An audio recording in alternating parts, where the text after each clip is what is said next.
Well, Professor S.B.Popov is from the Sternberg Astronomical Institute at Moscow State University, and he signed that letter, signed by many different Russian scientists. Professor Sergei, thank you very much for talking to us. What do you make of what you are seeing and hearing about events in Ukraine at the moment? Well, definitely we mainly get news on the web because on the official channels you can hardly find any trustable news.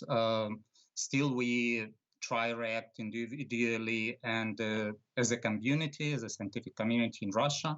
And this letter really got much attention by colleagues. Now there are more than 5,000 signatures under it, including about 100 signatures by the Russian Academy of Science, which I would say a good sign on one hand, but still we're waiting for the official reaction of the leaders of the Academy of Science.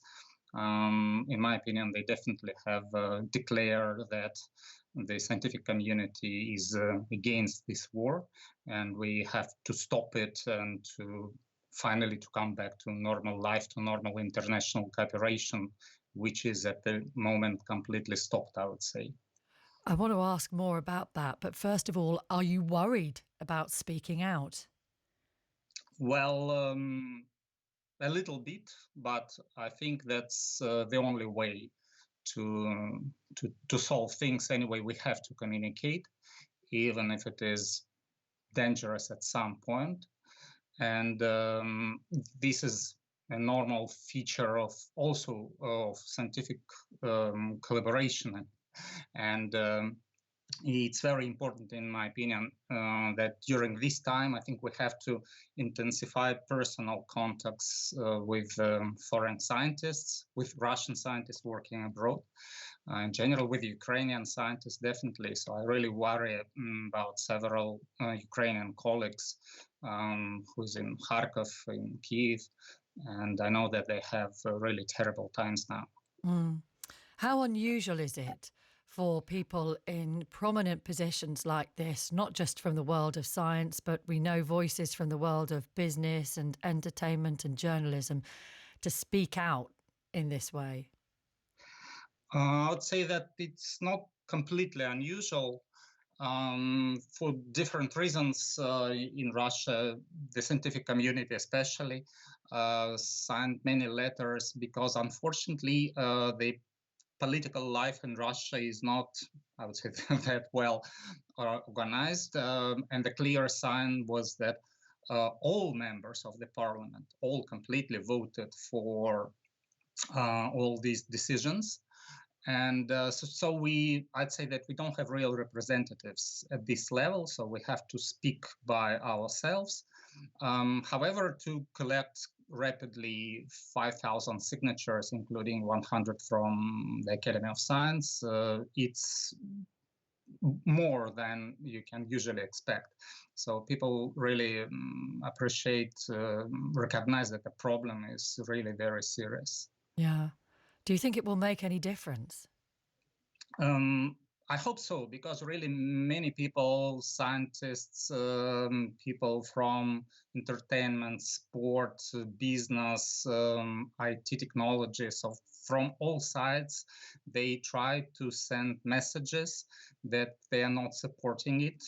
Maybe for different reasons. Maybe they just want to have normal life back again, with banks properly working, with internet properly working, because now even on the web, many web pages are not available or are artificially slowed down.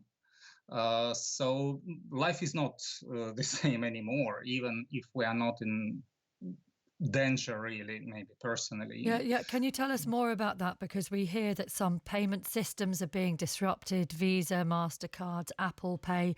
Are you beginning to see that sort of thing impacting on daily life? I see that people who actively used Apple Pay or Google Pay or systems like this often cannot use them anymore. Personally, I didn't have problems with my cards, but the last international payment I did was a registration to a scientific conference in another country, and now I'm sure that I will not be able to participate in it. And it was like a few weeks ago. But yes, definitely there is a problem, and people see what is happening with the rate of ruble to dollar. And of course, people are very worried simply about this economical situation. And it's clear that it will be worse and worse in the following weeks. Where do you think support is for President Putin at the moment? It's very hard for us to judge from here in the UK. Well, the first point is intensive propaganda, which was on for several years. And it's really very intensive. So they invested lots of money, efforts into it. And many people who do not use diverse or, well, not to say trustable, but good sources of information, they are continuously influenced by this flow of propaganda. And even among colleagues, unfortunately, I see people who were not able to struggle against this misinformation, I would say. And they have very a berated view on what's happening outside and inside also. Thank you so much for talking to us, Sergei. We really appreciate it. Professor S.B.Popov from the Sternberg Astronomical Institute at Moscow State University, one of the thousands of signatories of that letter. Scientists have all signed it, voicing their opposition to the war in Ukraine.